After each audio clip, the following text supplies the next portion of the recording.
9 mountains and 8 seas make one world. 1,000 worlds make one chiliocosm. One chiliocosm to the power of 3, and there's nothing I can't cut. I've been seeing the comments. I've been seeing Pacers in 6, Pacers in 7. The refs got the. I've been seeing the comments, and all I gotta say is this: Oklahoma City Blue, right? Check it out. You feel me? But look, this is a Boruto channel. We got to talk about the greatness that happened in chapter 23, right? Not your typical review, but for the most part, a lot of interesting things occurred over the chapter. Hands down, y'all caught me on the Cloud Ninja podcast when the chapter released a couple days ago. 10 out of 10 chapter. Honestly, I don't see too many people who are disappointed with the chapter. Whether you're a Kawaki fan, Boruto fan, Sarada fans, hell, even all three of us new Inojin fans, you feel me? We all been satisfied with the chapter. And y'all know how I feel about the Queen Sarada. Y'all know how I feel about chapter 21. Even with chapter 21, I always been, y'all know y'all heard me say Jura versus Himawari was still the best fight.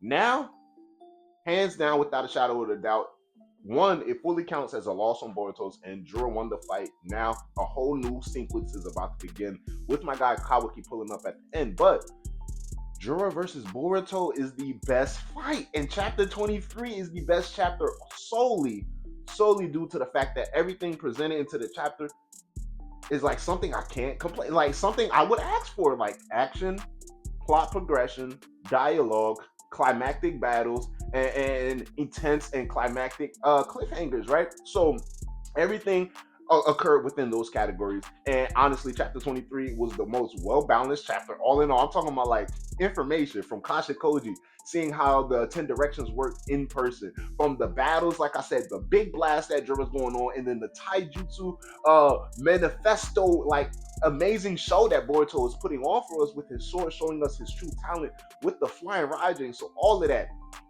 yeah. So we're not gonna spend all the time talking about my OKC Blue and asking questions as to why I got a ring on my finger. You feel me? I got a, so don't mind if I got a little fidget. You feel me? Because the ring is gonna be there for good now. But hey, anyway, the 23 Boruto 2 Blue Vortex was straight gas, 10 out of 10 chapter. If y'all haven't peeped, maybe I'm trying to be like the streamers and wear my mic on the little headband. Nah, I'll forever be a YouTuber. And you already know the dealio. I had to switch it up, so I'm pretty sure this might be, you're like, yeah, I fucks with it because I feel like, especially when I wear my chains or if I wear the headband around my neck, I might be getting like some like staticky noise that's banging against the mic. Also, I was like, when I was setting up camera, I'm like, shit, let me just put this shit on my headband, right? You feel me? But anyways, shout out OKC Blue, chapter 23, 10 out of 10. Full power Kawaki is here in the den, and Jura's looking like a pack of steaks. You feel me? That's all I gotta say. Hey, look, I'm not gonna sit here and cap.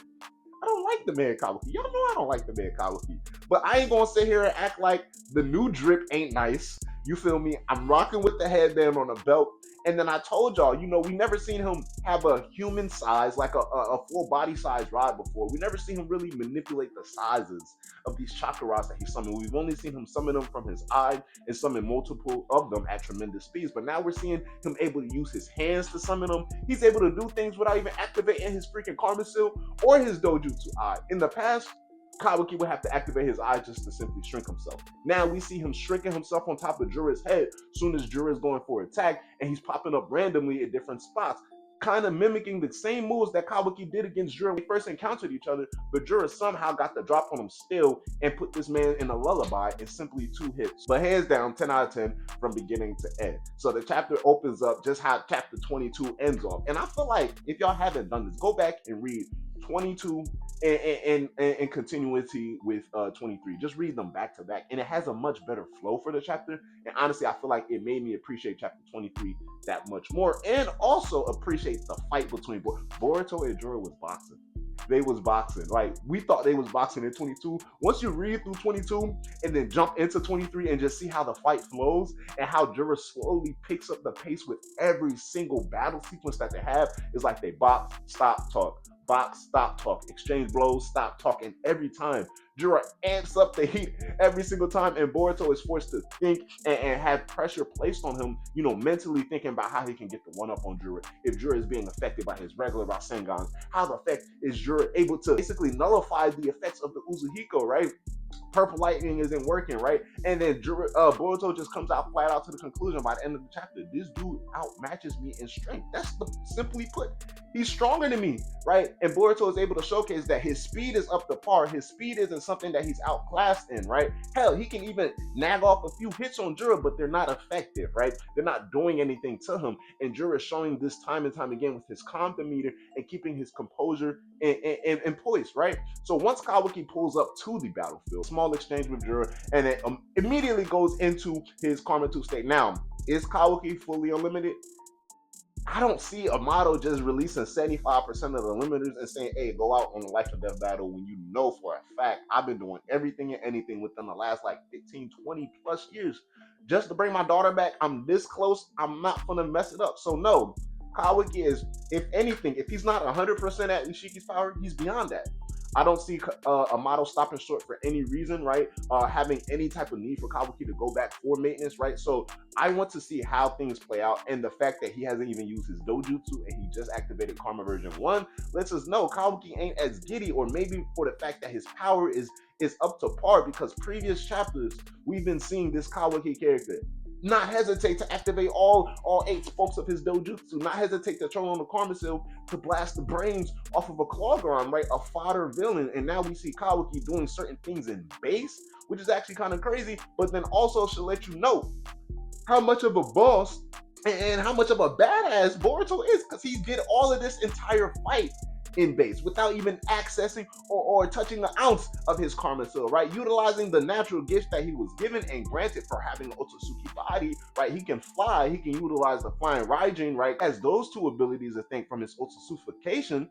But other than that, flight and flying Raijin, everything was in his bag, and that he just mastered and honed. His sword skills, undeniable, right? So as his stamina is dropping throughout the battle, him and Jura are going clash and blow for blow throughout the air. Everything is going down. He's breaking Sasuke's sword. The stakes are extremely high, and I truly, truly appreciate this drawn out battle for us to see and understand how Boruto operates, especially when the stakes and stacks are actually packed against them. You take Jura out the picture, ain't nobody in this ninja world is messing with Boruto unless we literally pull Momoshiki's soul out of his body and give him another body and allow him to keep everything that Boruto gained within the last 3 years on top of Momoshiki's own power. That's the only character that's fucking with him. And of course, you already know my guy Damon, right? But other than that, Boruto has showed a level of resilience and a level of resolve that I really think is going to be hard to overcome. And for someone like Jura, he's obviously put, like, he's trying to blast this man to smithereens time and time again throughout these last 2 chapters, and he comes to the conclusion, it's just easier for me to beat you to death.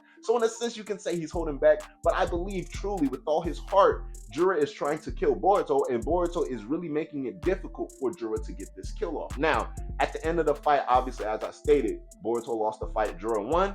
How do I rate the fight? I would say on Jura's behalf, at most, it can't go past. It was a mid-diff fight. It wasn't high diff. It was mid-diff due to the fact that Jura couldn't really land a solid hit on Boruto, and then he had to solely rely on beating the brakes off of him with his fist, meaning exerting more energy and exerting more effort. Now, Kawaki comes into the mix. Jura is really thrown off by a loop.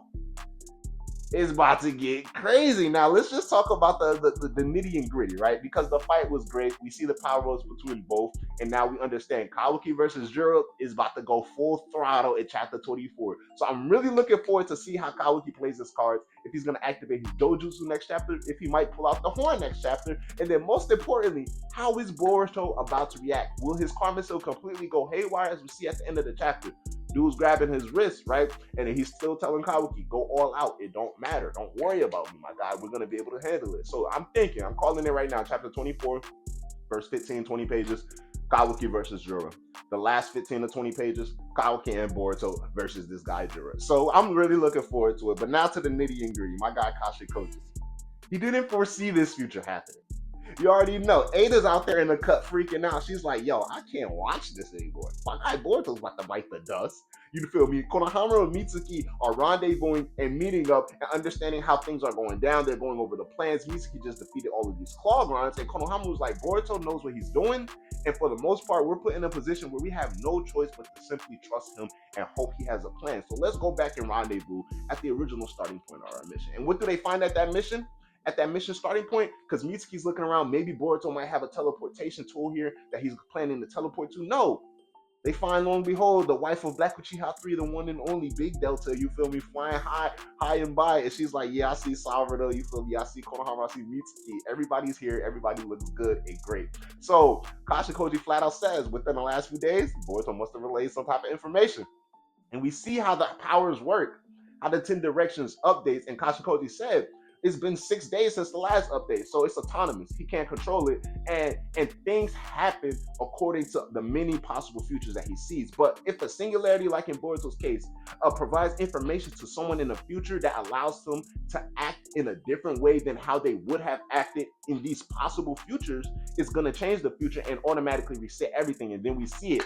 Hidari, we see Mangekyo Sharingan Sarada, we see Himawari, we see Big E no Jin in the cut, right? In a weird background, possibly Kashin Koji's hideout in the Orochimaru cave that they're in, possibly in another dimension. And then, of course, we see the bug Shinju and my guy Damon. We see the hair. We know the design. Damon's fan, we know it's Damon, right? So Damon's about to start putting the paws on somebody pretty soon, somehow, some way. If the futures continue to align and go with and coincide with what Kashin Koji is saying within his chapters, but a lot to look forward to. So Kashin Koji did not foresee this future.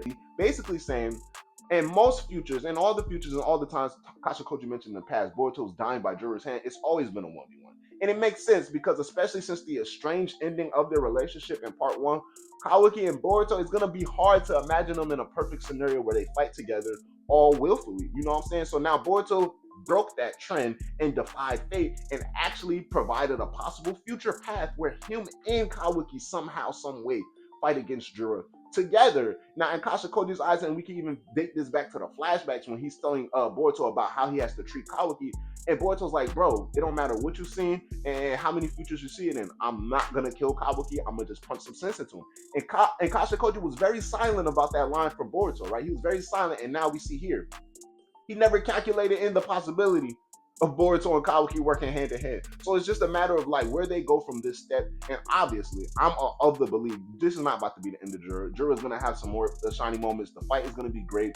Chapter 24, 25, 26 maybe. Everybody's going to go back to their respective places. However, how the results will look like, I don't know. Matsuru's going to be revived. Matsuru's going to stay dead. Moegi might be revived. Shinki might be revived, which I do think will happen soon, right? And then Ryu definitely will be staying dead. But how would Jura make his way out? All in all, 10 out of 10 fight, 10 out of 10 expectations, exceeded my expectations, and I'm looking forward to the big twofold, chapter 24, because it's about to be gritty, it's about to be litty. We got full power Kawaki versus this guy Jura, and then we're really gonna see, like this is gonna be Jura's third full all-out battle, so we really about to understand like how this man operates. I think Jura is very like, he's surface level is in terms of like he's not purposefully holding back like nah I know I can do. No, I feel like he's operating based off of what's in front of him. So basically, if Boruto and Kawaki are showcasing this level of power, if Jura's body is capable of it, he's gonna exceed that or match that power. But in his head, he's not purposely saying I'm gonna hold back because you know what I'm saying I'm trying to draw out the nah. Jura loves to fight powerful opponents. He said it himself. So it just matches, right? And I feel like he might have a rage and he might snap because he might get to a point where he realizes it's just being calm and composed is part of his demeanor, but he might get to a point where he realizes, damn, these niggas got the one up on me. Why? And he can't understand or comprehend that and just completely rage out in a much more detailed way. But look forward to more explanations and more videos. But all in all, chapter 23 was gas. Full power Kawaki is here. 2025 champions are here. Okay, see Thunder. But shout out to Boruto, to Blue Vortex, chapter 23, 10 out of 10 chapter. Let me know how y'all feel about the chapter and what are y'all anticipating, especially with these new reveal revolving around Kashin Koji, his power, and these possible encounters with new characters, right, who haven't been focused in this arc, whether it be Hidari, Mamushi, Himawari, Inojin, or even my guy Damon pulling back up, or how do y'all see things operating after, or should I say, post this Sand Village or Land of Wind arc. It's your boy Black Child 3. Holla at your boy. Until my next video, I'm holla at y'all, Black Child. Yes, sir. Ski!